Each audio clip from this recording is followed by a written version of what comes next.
This is Nikki Naab-Levy, and you are listening to Results Not Typical, a podcast that challenges the traditional narrative of Pilates and fitness while tackling misinformation that is keeping you from reaching your fitness goals.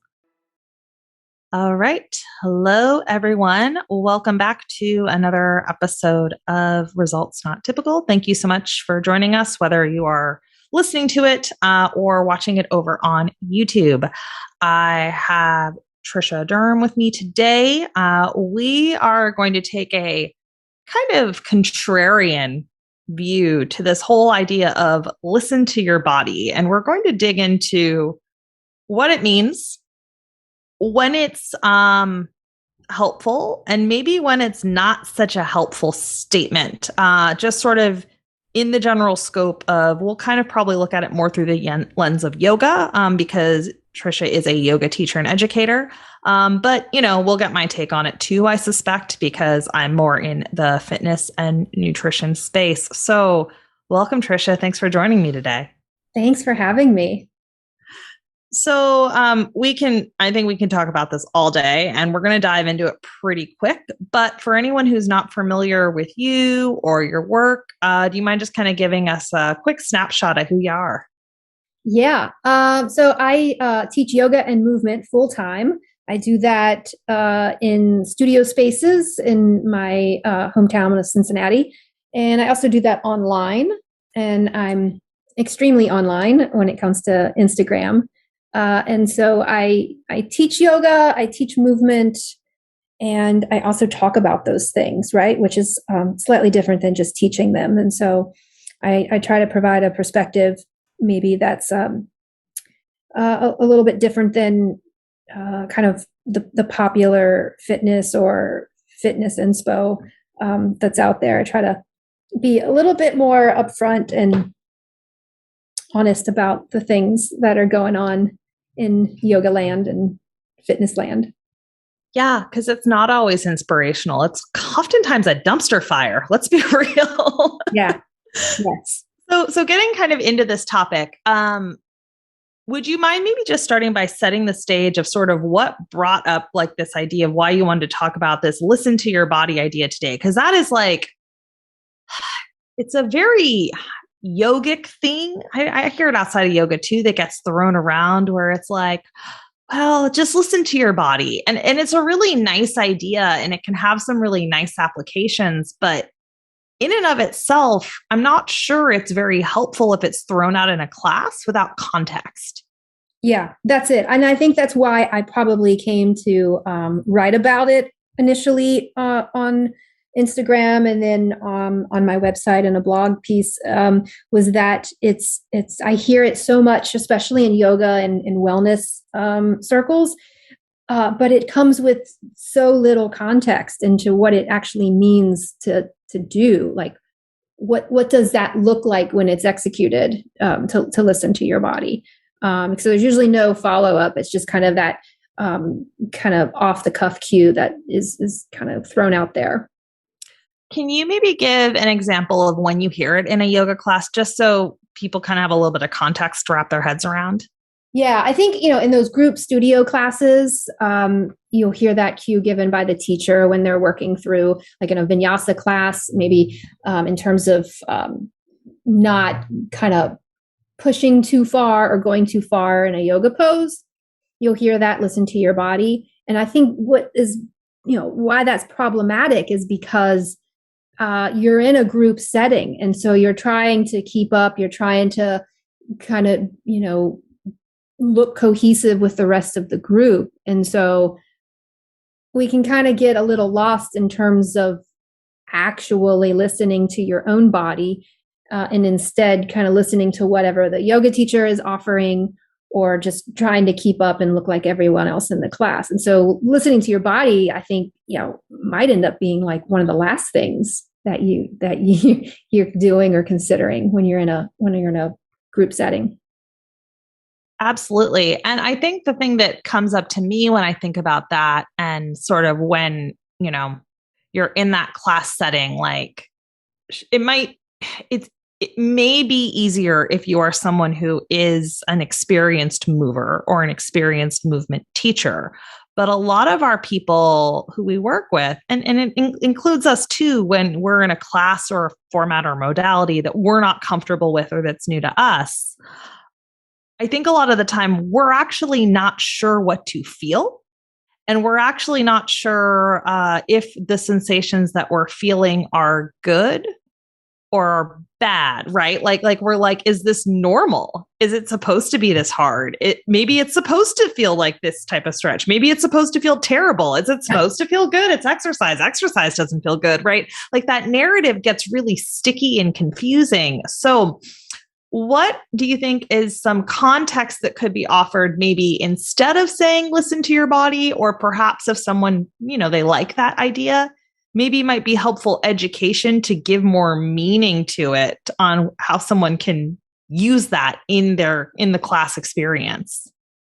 Yeah, I think what I've found that works for me as a teacher is instead of saying, listen to your body, is to actually put that into practice and teach people how to listen to their body versus just saying it and instead teaching them. And what does that look like? Well, I think it starts with, as a teacher, changing how you're cueing movement, or more specifically as a yoga teacher, at least, is changing how you're cueing yoga or yoga poses and yoga stretches versus just the listen to your body statement.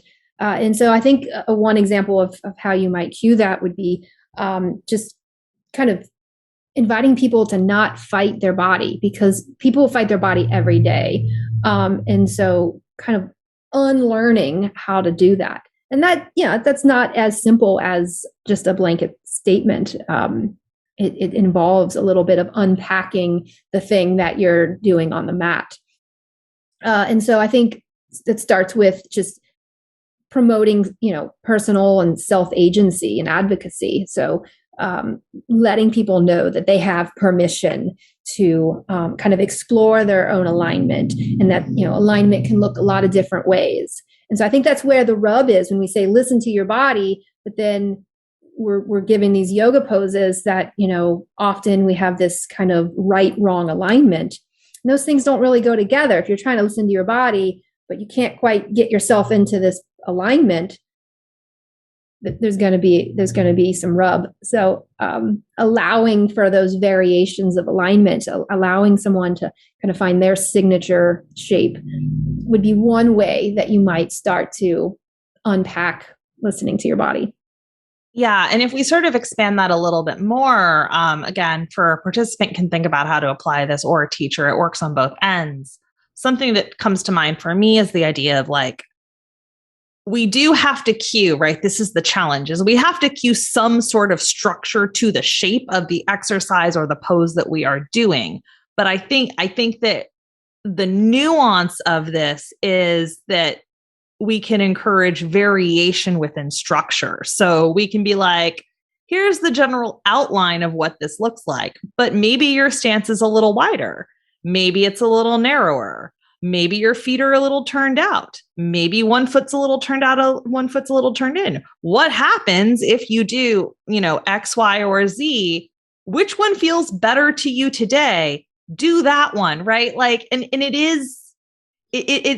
it's a different way of talking about things than foot goes forward, knee over toe. Don't do that. If you do that, your knee will explode. And unfortunately, we've really been taught to teach that second way. We haven't really been taught to explore. And I think that that's where people kind of get stuck on. They're like, but I need to cue alignment. And it's like, sure, you can cue alignment, but you can say it without, I think, inspiring fear and anxiety in every movement that someone makes. Yeah.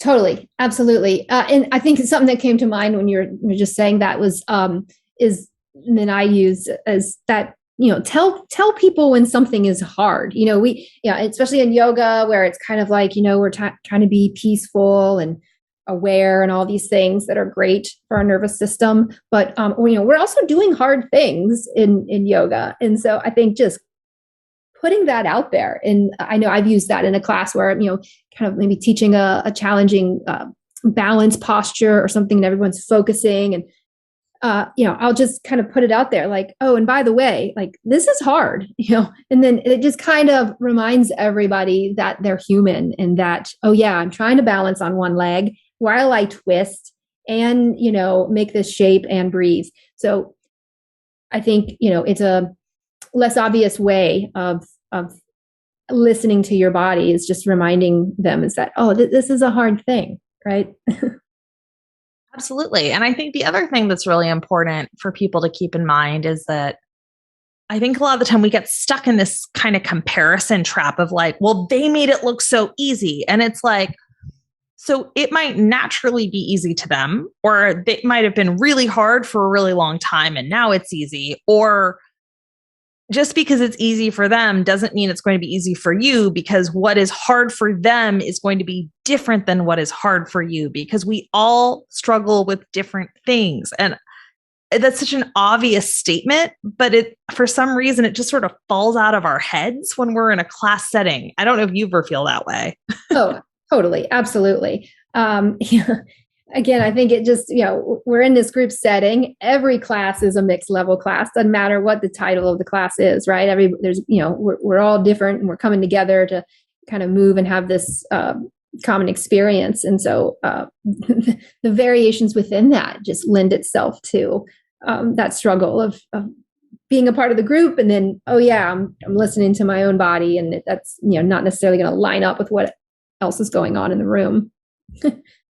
Absolutely. So I kind of want to take this in a slightly different direction for a moment, which is, I think one of the challenges of listening to our body is sometimes we don't know how, quite literally, right? Like we have like poor interoception, which is the ability to sense like your internal signals, which can mean all sorts of things. It can mean hunger signals, heart rate, feeling, like there's all sorts of things, right?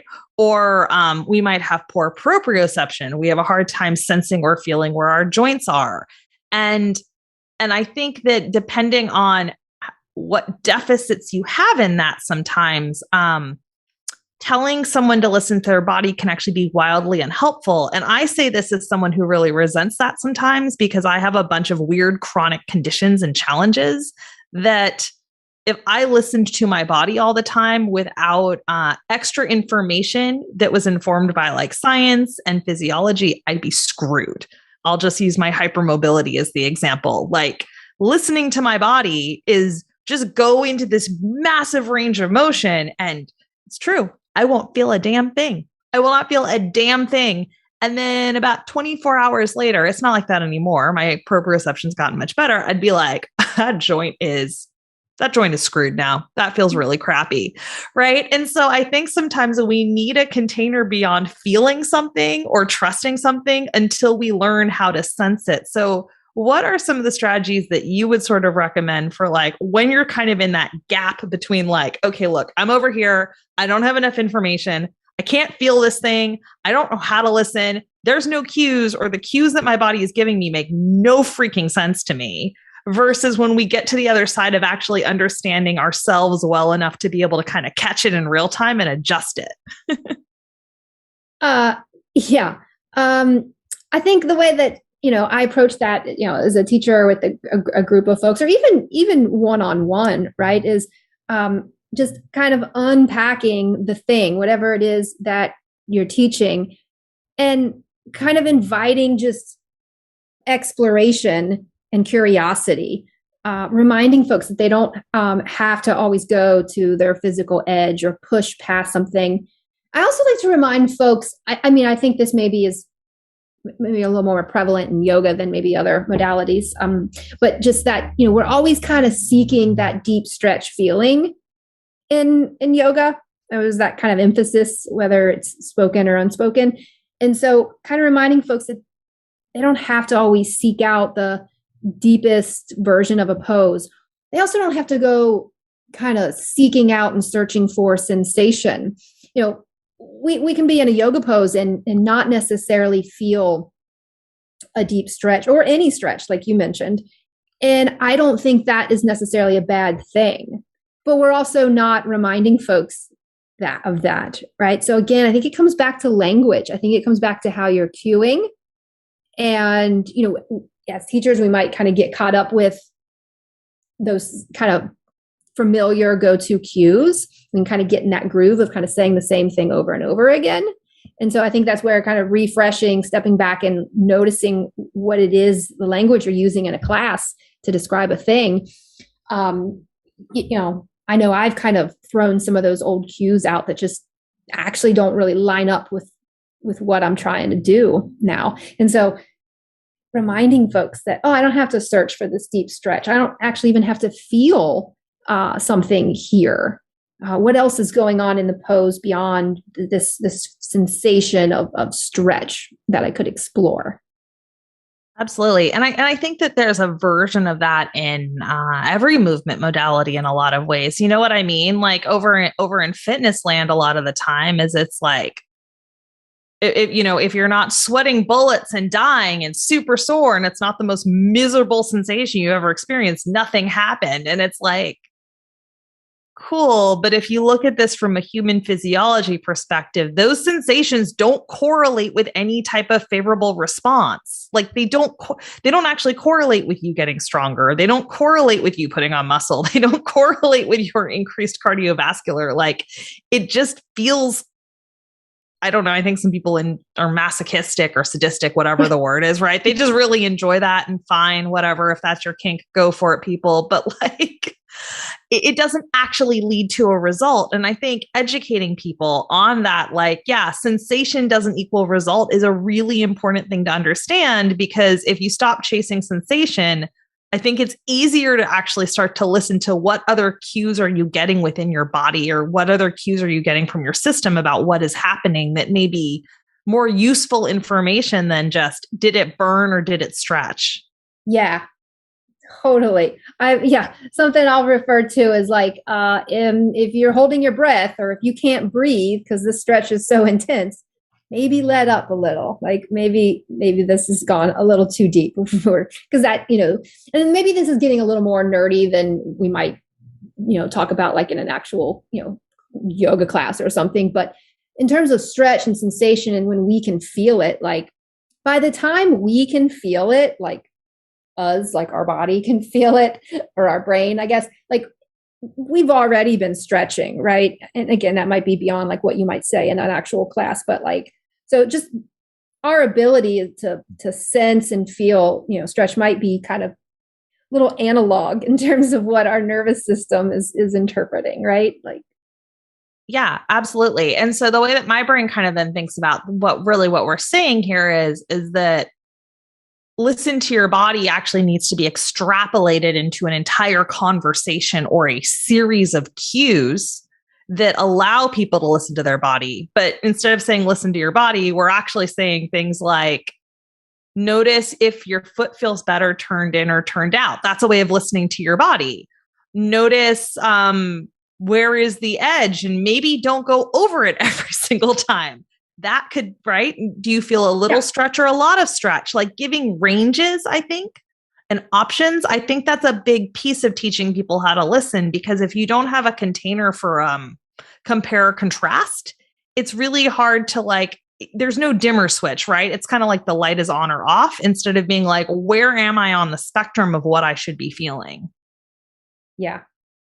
And to what end, right? Like, it's at a certain point that's just diminishing returns. And if you're just, always chasing the stretch or the sensation of the thing that you're doing. And so I think what you just said right there, like in terms of listening to your body, it becomes, actually making that something that the teacher kind of shows you how to do without using the words, listen to your body. It's kind of becomes something else that is involves other language and other invitations within the movement that's being done. Yeah. So here's another challenge that I think, at least that got evoked into my head when I was thinking about this idea of listening to your body, which is kind of like, I think for a lot of us, one of the reasons why we struggle with this is we're like, I don't want to listen to my body. I am not very happy with the signals my body is sending me. I I feel bad emotionally. I feel stressed and anxious. I feel pain. I would rather not listen right now. I would rather disassociate and tune the heck out. Please and thank you. Why are you making me do this? So, do you have any thoughts on how we can navigate that for ourselves? Because it can actually feel really threatening and scary sometimes, I think, to listen and go in, whether it's physically or psychologically, especially if you haven't done it in a really long time, or maybe you don't even know if you've ever been able to do it very well. Yeah, I think, one way then would be, I mean, we just, emphasize kind of how, a lot of is being talked about with the stretch and the sensation and everything. And you could take a whole different kind of path with that. And instead of focusing in on that, or kind of that interoception, that internal, particularly with yoga, right? You could just bring it back to the simple movement of your breathing. And so just noticing how that changes just by letting your awareness kind of settle on the rise and fall of your breathing, might be a kinder place, a safer place to land in terms of, mining the depths of your inner landscape. So just the rise and fall of the breath might be a nicer place to land than any given day asks for. Yeah, I think that's a good point. And I think where that sort of takes my mind is again, we're all going to find different versions of, I'll just say, listening with air quotes, challenging or threatening to the nervous system. And I know we didn't mean to turn this into a trauma-informed conversation, but like, here we are. So sorry. This is just apparently where my brain has gone today as we discuss this. Right. But what it brings up for me was I was not too long ago in a training, and they were sort of looking at the trauma sides of things. And it was like, one of the things was like the, sort of more of the verbal questioning of like, what does this bring up? How does this feel? Right. We're talking about polyvagal theory. And that was kind of one gateway. And for me, that was a very threatening gateway that made me very resentful and irritated. It was actually very interesting to observe how I reacted when asked those questions in my head, being like, and I'm in a public space. It is interesting how defensive and mad and disassociated I feel right now.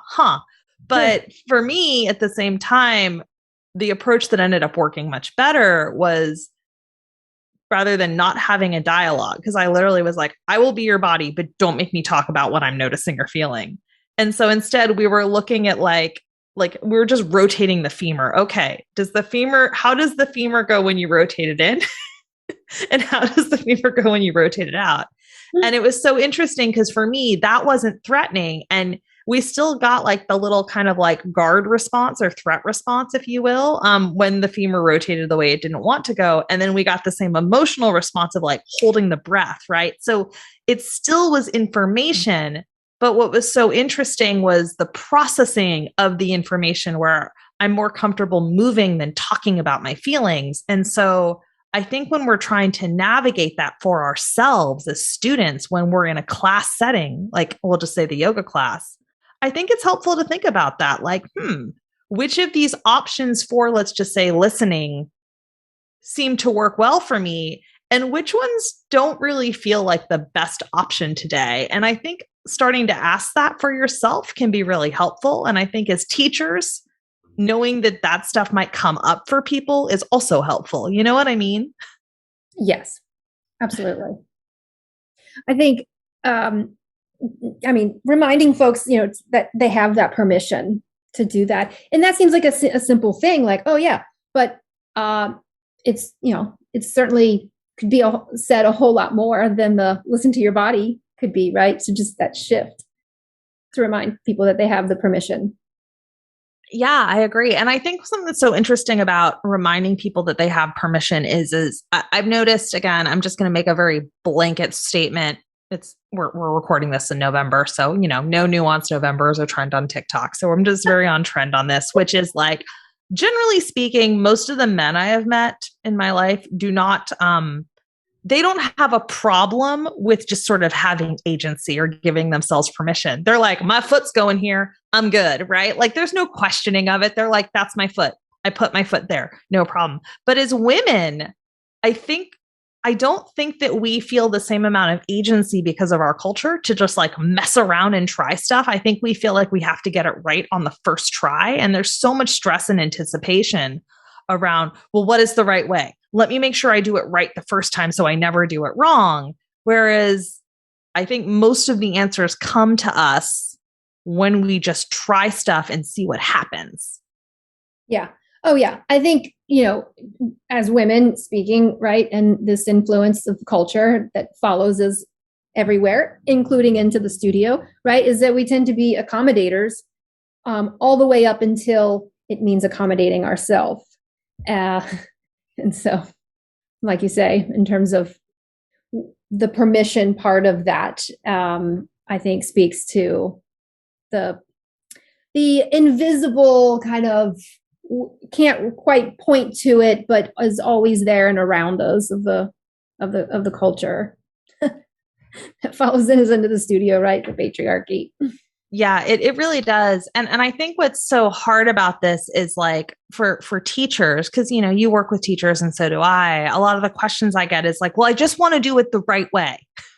And my clients are like this too, right? And I mean, we're all like this in some way, where we're like, just tell me the right way to do it. Tell me the fastest, the easiest, and the right way to do it. And it always comes back to, if you know anything about a subject, you're like, well, it depends. Like there's some things that you could do that sort of generally make sense, but is it the right way or the best way? You're going to have to figure that out for yourself. And that's such a deeply unsatisfying answer. You know what I mean? Oh, totally. It really is. The listening to your body thing, it could be like a whole section of like a teacher training, right? For yoga or fitness professionals and how to do that, because you can kind of say, oh yeah, listen to your body. Yeah, that I don't have really much instruction on how to do that. But then like kind of figuring out how to do that in real life in the studio, and teaching other people how to do it is its own subject matter. It's multiple subject matters. I mean, even in just this conversation alone, in like the past 30-ish minutes, we have covered different ways to listen to your body. We have covered interoception. We have covered proprioception. We have covered trauma responses in the polyvagal theory. Each of those things is an entire body of work with like research and field experts and all sorts of opinions and all sorts of studies and all sorts of applications. So I don't think you need to be an expert in each of those things, but I do think it's helpful to, when we sort of get these little thought virus things of things we say, I think it's worth starting to be like, I say this a lot, but like, how useful is this in a class setting? Because the other one that comes up for me that like I used to parrot all the time was like, well, if it hurts, don't do it. Yeah. And that's just as unhelpful in a lot of ways. And again, sometimes in a class, you almost don't have a choice, because like I used to teach group fitness, and teaching group fitness is like trying to run a poorly managed circus. Like there's music, there's a microphone, there's 50 people. This is wild, right? So there's only so much you can say. And sometimes maybe the best option is you're like, yeah, if that hurts, stop it. Because people do need to hear that. But if you were going to have a real nuanced conversation with it, which is why I prefer these days teaching more in small groups where there's space for conversation, or in class settings where you have more space for conversation, there does need to be, particularly, let's just say in a private, more beyond that typically, which is like, well, define what you mean by it hurts. And how bad is it on the pain scale when we start looking at it from like a pain scale? And is it uncomfortable, or is it like sharp jabbing pain? And because you don't want the answer to be, well, if it hurts, just don't do it forever. Because what are you going to do if your knee hurts in a squat? Never squat again. So again, they're just, it's not like you're a bad person for using the cue, and context matters, but there's just there's so much more that typically needs to be said than that statement. You know what I mean?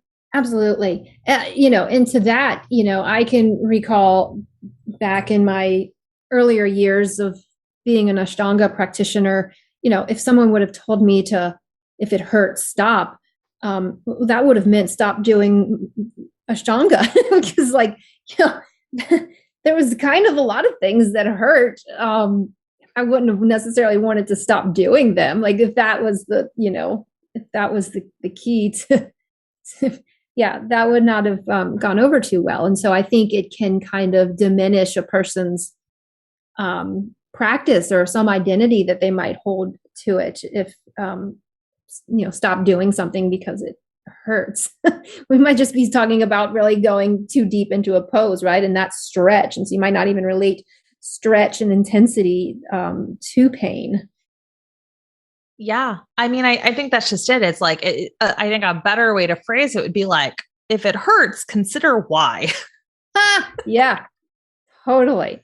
Because that, why? Right? Because that opens up at least a line of questioning, right? If it hurts, do you have a problem with it hurting?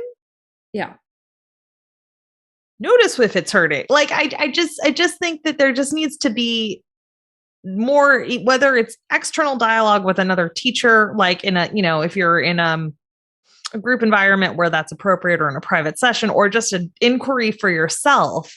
I do think that I think that starting to ask questions about it, like, like kind of just like the listen to your body idea, or like the if you feel pain idea. It's like, if you have a sensation, not that we have to hyper fixate on them, but like some sensations are worth paying attention to. Those are signals. And I think that's actually where a lot of the work that we do gets really interesting. And I also think that that's where, for most of us, learning happens.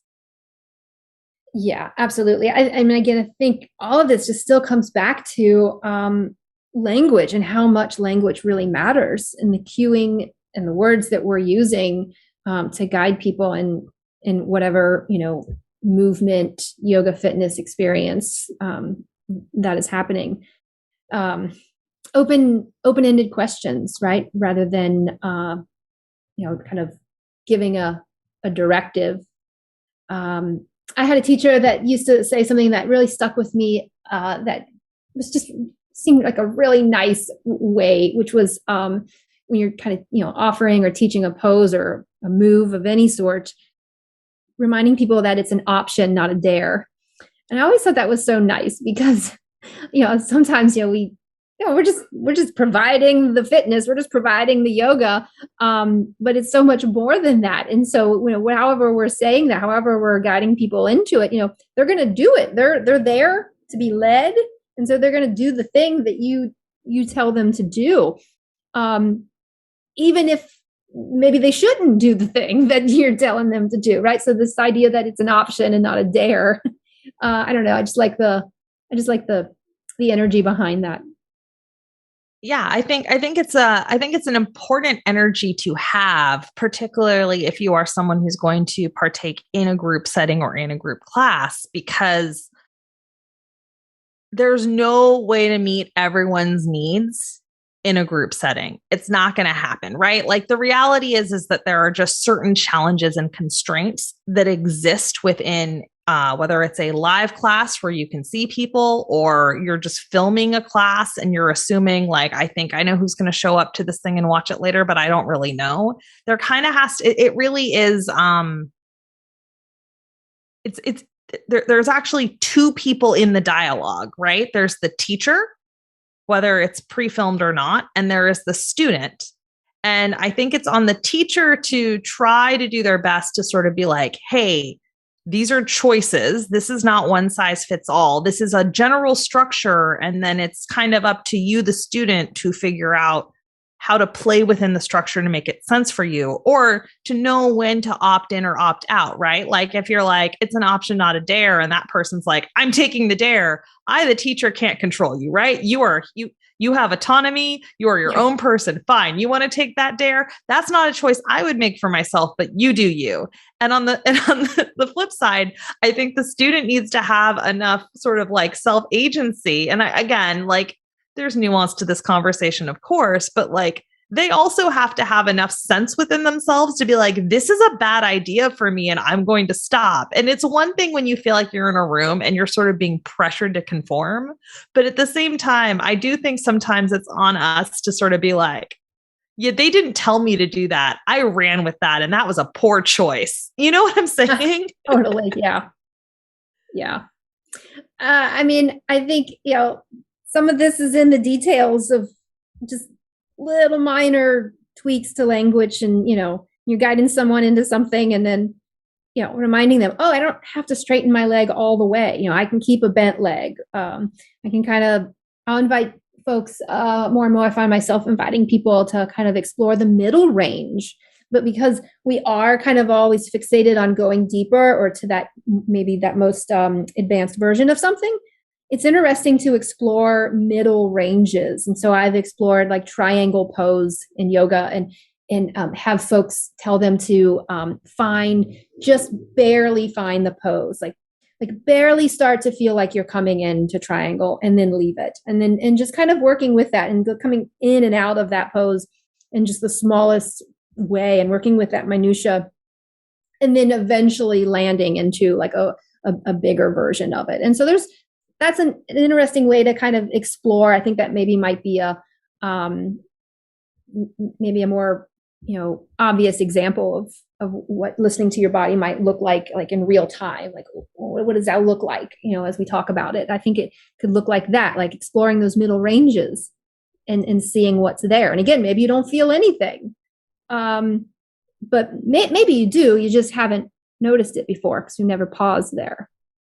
Yeah. I mean, I think that goes back to this idea of creating a sense of contrast and compare and contrast. And back to the language, I think something that's so interesting is like, anyone who's spent any time with me knows this. I'm a total contrarian nihilist where I'm like, I disagree and agree with everything all at the same time. It's very hard to live in my brain sometimes because of this, but it's like, one of the conversations I've noticed online, and I'm sure I'm throwing myself under a bus to someone, but that's okay, is like this whole idea of like, well, don't say modification. Modification indicates that it's bad. And I'm sorry, but like, I will die on the hill of sometimes I will use the word modify. I don't care that because I think to me, again, this goes back to that self-agency thing. Two things. First off, I'm like, why did we decide that needing a modification was bad? Number one, right? I modify all the time. And I think what's so interesting is I've modified in group fitness classes. And then I've heard from other people who knew the teacher that the teacher was upset that I modified because they thought that I thought they were doing a bad job. And I thought that was really interesting because I was like, no, just the option you chose doesn't work for my body. So I'm just going to do a modification of it. So to me, modifications aren't a negative thing, right? And that's just me.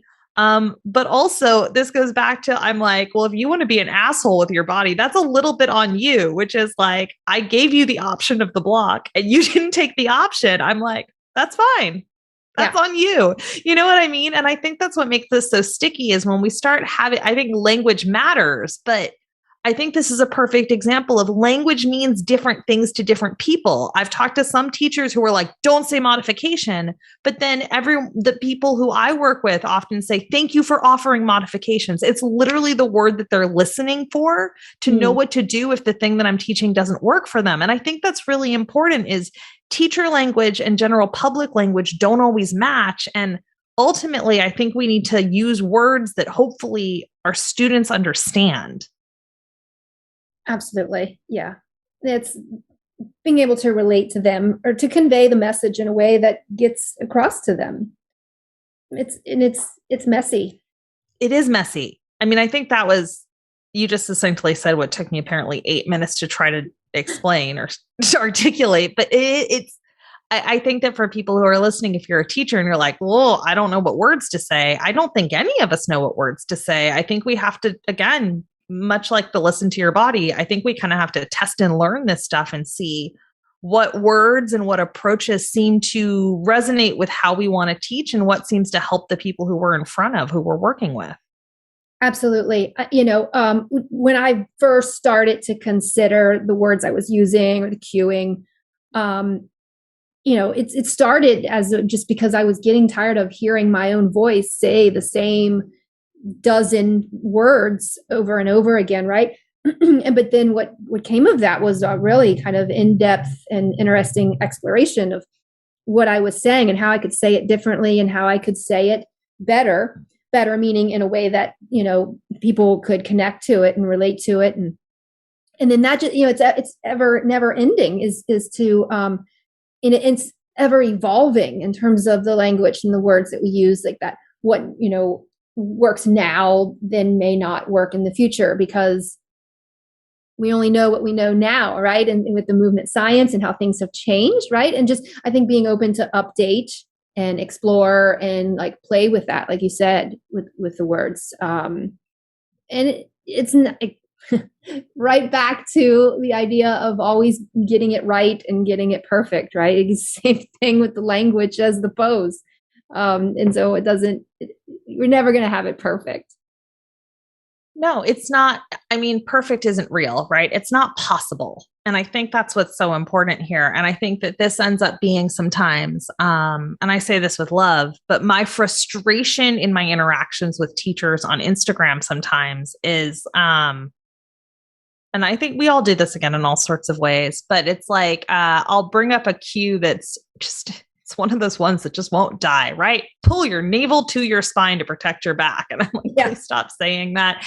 And every time my Instagram, and this is why I've stopped just trying to put this on my Instagram, because it's like, then I like get burnt out by my comment section, but I get flooded with, well, what do I say instead? What's the one right cue to use instead? And I'm always like, y'all are asking the wrong question. The question you need to ask is, why am I using this cue and is it working? And what am I actually trying to get out of using this cue that I've been taught to parrot? And why does this cue maybe not make sense based off of things I've observed or learned? Like, I guess my head is, I'm always asking questions.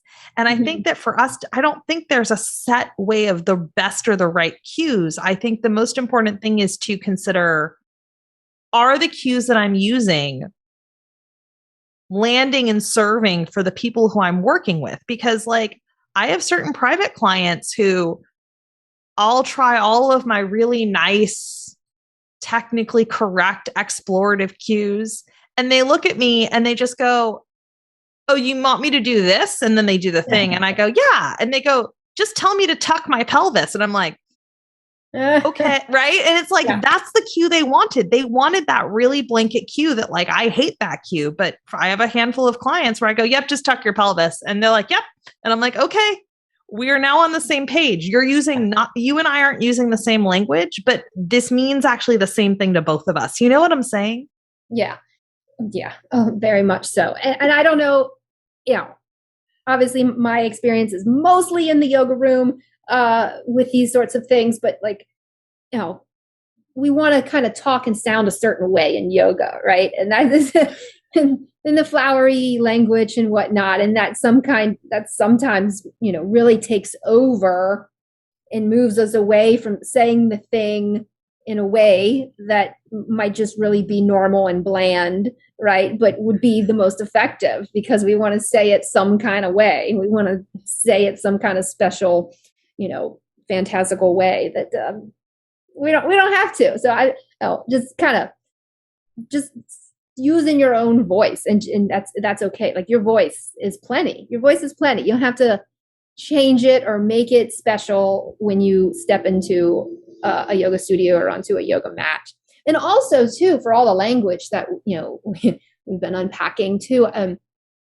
It's like, well, what do I say instead? You talked about the navel to spine thing. And also, if you decide to take out a cue, I have found, surprisingly, not really, but just not having to replace it with a new cue. Like, I've actually kind of gotten away from telling people how to engage their core, right? Like I definitely used to say, draw navel to spine. And then I just was like, oh, okay, I should stop saying that. I'm going to stop saying that. And then it was like, we think, well, we got to replace it with something. And you don't. I just stopped saying that. And I just let the moment be. Sometimes I let the silence do the heavy lifting. Yeah, I think that's a really helpful, important thing to say. I have actually landed on something very similar. People go, how do you cue the core? And I go, I don't. I'm uncommitted to the core these days. Yeah. I mean, I will sometimes say this in a witty kind of way, like on Instagram, so again, sometimes these things are simplified, on Instagram, not to be taken so literally, but I will sometimes say like, you're never not using your core. In a way to just remind folks, in a way to say like, your core kind of knows how to engage in certain situations. Like it doesn't need like GPS instructions to activate. Yeah. And I've gotten feedback from people where like they wanted those cues. And so I have found, of course, again, we all find our own ways to say that. So I'll sort of say something too, where I'll be like, well, just see, like, let's say you're on your back and you're doing like a dead bug, you're moving your arms and your legs, right? I'll be like, well, just see if you can keep the space between your ribs and your hips stable. And you might feel this elusive thing that we're all so obsessed with called your abs. It's like, there's a lot of ways to say something. And I think that like, to your point, I think finding our own unique voices and ways of saying it can be really powerful. And I think that it actually ends up bringing more people to the modality that we're trying to teach, because I have to say, I am pathologically allergic to 99.9% of most yoga classes, because I walk in and it's like, be a tree, embrace the wind, notice and I'm like, get out. No, I mean, I can't tell you to get out because I walked into the yoga class, but I'm going to get out now because I can't take an hour of this yogic talk. Like, who talks like this? I don't talk like there's just a part of me that like, it just takes my bullshit meter and dials it up to 110%. And I'm like, you lose me. I can't do yogic talk. Right. And so if I'm ever going to enjoy yoga, I have to enjoy it from someone who doesn't talk like that. And there's a lot of people like me. And if you're someone who loves that talk, that's great. Like, I'm not saying you have to change it, but I think that when we show up as ourselves, we end up finding a group of people and making something accessible that would not feel accessible otherwise. You know what I mean? Oh, totally. Yeah. And I think, obviously in these last almost 2 years that we've all been through and experienced, I think that's really been highlighted in terms of just be real. Like the extra, I mean, unless, like you say, like you love that, that's fine. But there actually are a whole lot of us people, right, that just kind of want to be led through a nice experience without all of the extra.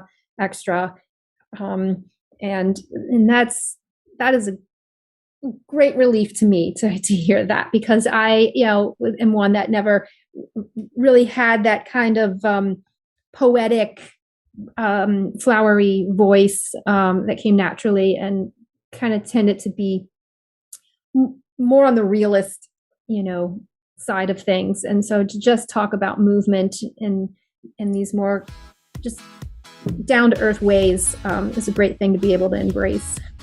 Yeah, absolutely. So we're kind of nearing a good stopping point just in terms of time, if anything. Was there anything that we didn't cover sort of in the scope of this conversation of listening to your body that you just think is helpful for people to consider, or no?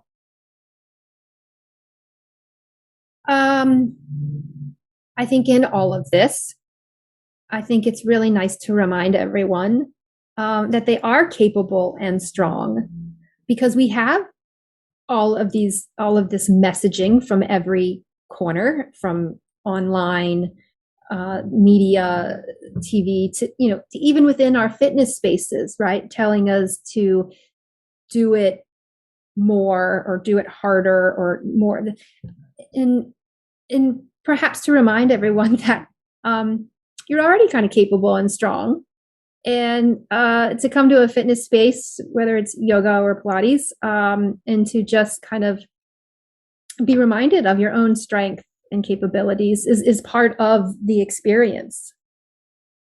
So that's a nice thing to be able to do on top of all the other cues, is just to remind, like, oh yeah, you don't have to fix or change everything. Yeah. I think there's a real power sometimes in just letting something be and starting with the assumption of actually you are really quite capable. And, some stuff might come up because we're human, and you'll probably learn something whether or not you intended to. That's often how it goes. But I do think that inherent capability and embracing of capability and strength and exploration and being okay with it's going to be hard and it's not going to be pretty, and that's all fine, right? It's just so much more powerful and useful and helpful than this, you're broken, let me fix it.